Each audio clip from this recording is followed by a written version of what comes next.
दिल्ली में बीजेपी सरकार ने बड़ा फैसला ले लिया है। पूर्व सीएम मंत्रियों के निजी स्टाफ अब हटाए जाएंगे। बड़ी जानकारी मिल रही है। अधिकारियों को मूल विभाग में लौटने का आदेश दे दिया गया है। तो दिल्ली सरकार लगातार एक्शन में दिखाई दे रही है और पूर्व सीएम के मंत्रियों के साथ ही जो उनके निजी स्टाफ थे, जो पर्सनल स्टाफ थे, वो हटाए जाएंगे, क्योंकि ये जानकारी मिली थी कि बड़े पैमाने पर इस तरह की भर्तियां हुई थी पिछली सरकार में। और ऐसे में बीजेपी सरकार ने बड़ा फैसला लेते हुए अधिकारियों को मूल विभाग में लौटने का आदेश जारी कर दिया है। ये बड़ी जानकारी हम आपको दे रहे हैं। दिल्ली में बीजेपी सरकार ने बड़ा फैसला लेते हुए पूर्व सीएम मंत्रियों के निजी स्टाफ को हटाए जाने का आदेश जारी कर दिया है। तो व्यक्तिगत स्टाफ की सेवाएं खत्म करने का आदेश जारी किया गया है। और अनामिका सिंघानिया हमारे साथ लाइव जुड़ चुकी हैं। अनामिका का रुख करेंगे। अनामिका, लगातार एक के बाद एक्शन मोड में रेखा सरकार नजर आ रही है, यानी कि सीएम रेखा नजर आ रही है और अब अधिकारियों को मूल विभाग में लौटने का आदेश भी जारी कर दिया गया है। पूरी डिटेल्स। कम से कम 32 साल पहले वो जमीन से जुड़ी हुई हैं और हमारे बहुत बहुत बधाई उनको। देखिए, यहाँ पर जो लोग हैं वो अपनी खुशी जाहिर कर रहे हैं। दूर दूर से मिलने के लिए लोग यहाँ पर आए हुए थे और मुलाकात करने के बाद अब यहाँ से लोग वापस लौट भी रहे हैं। खुशी इस बात की है इन्हें कि इनके इलाके की जो नेता हैं उनको मुख्यमंत्री बनाया गया है, दिल्ली की कमान संभाल रही हैं। ऐसे में जो स्थानीय लोग हैं उनके लिए बड़ा मौका है ये। हालांकि रेखा गुप्ता अब एक्शन मोड में है, चूंकि उनके ऊपर जिम्मेदारी पूरी दिल्ली की है, तो अब वो दिल्ली के अलग अलग कार्यक्रमों में, बैठकों में शामिल होंगी। अनामिका, बड़ा सवाल, एक और अपडेट और बड़ा सवाल ये कि जिस तरीके से अब जो पूर्व सीएम हैं, उनके मंत्रीगण हैं, उनके जो व्यक्तिगत स्टाफ थे, पर्सनल स्टाफ थे, उनकी सेवाएं भी अब खत्म कर दी गई हैं। यानी कि एक के बाद एक कदम उठाए जा रहे हैं। जितनी सारी पुरानी चीजें थी वो सब दूर कर कर, खत्म कर कर एक नया सारा स्टाफ और नई सारी चीजें देखने को मिलेंगी अब।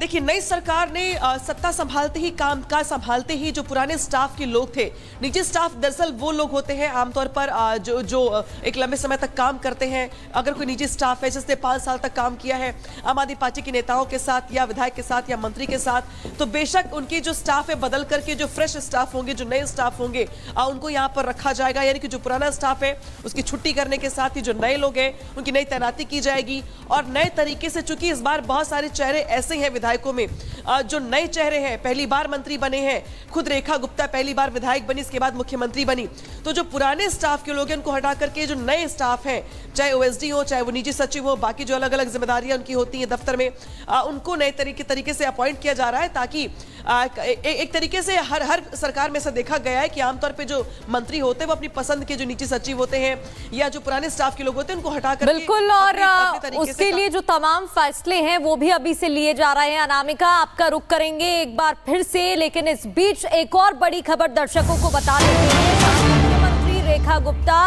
बैठक करने वाली है जल बोर्ड पीडब्ल्यू अधिकारियों के साथ, पीडब्ल्यूडी अधिकारियों के साथ ये मीटिंग होने वाली है और इसी के साथ लगातार बैठकों का सिलसिला भी अब शुरू हो गया है। तो जल बोर्ड पीडब्ल्यूडी अधिकारियों के साथ बैठक मुख्यमंत्री रेखा गुप्ता करती दिखाई देंगी। इसके लिए तमाम जो निर्देश है वो भी दे दिए गए हैं। तमाम अधिकारी इस विभाग से जुड़े मौजूद रहेंगे और करीब 1 बजे ये बैठक होने वाली। हमारे सहयोगी लोमस हमारे साथ जुड़ रहे हैं। लोमस, हम देख रहे हैं, आपने बात भी की कि कैसे लगातार एक्शन में है दिल्ली के मुख्यमंत्री और आज से ही काम शुरू हो जाएगा। दिल्ली बदलने का जो प्रण लिया है उस पर एक्शन शुरू हो जाएगा। लोमस, जानकारी दीजिए।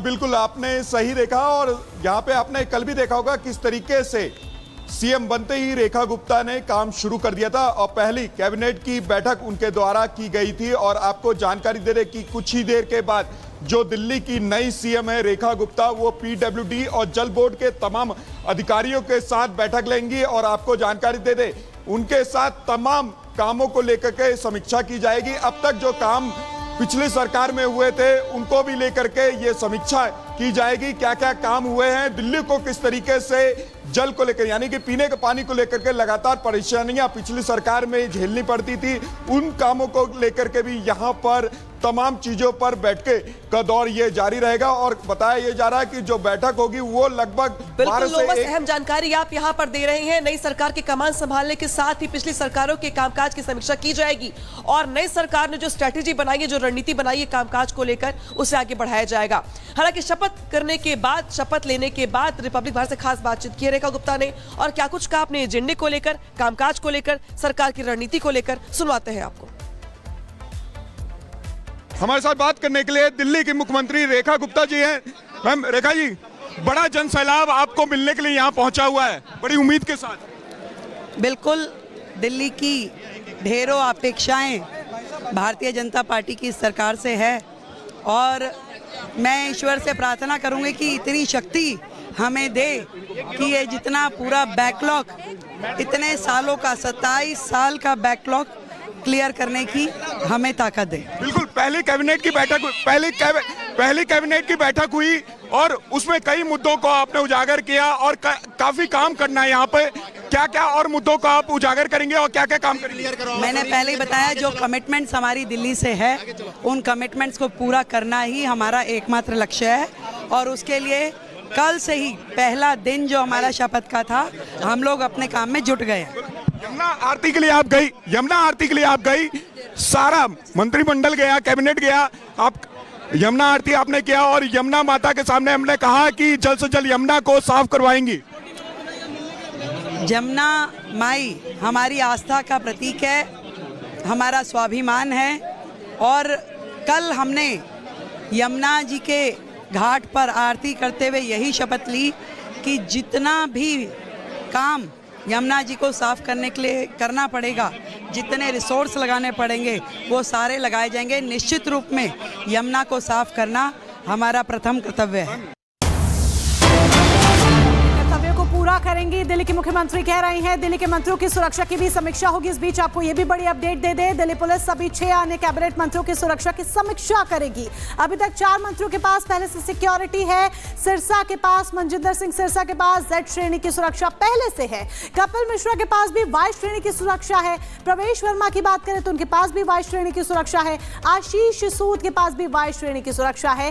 कैबिनेट मिनिस्टर बनने के बाद दिल्ली पुलिस इन सभी का सिक्योरिटी रिव्यू कर रही है। जतिन हमारे साथ लाइव जुड़ चुके हैं। Jatin, over to you.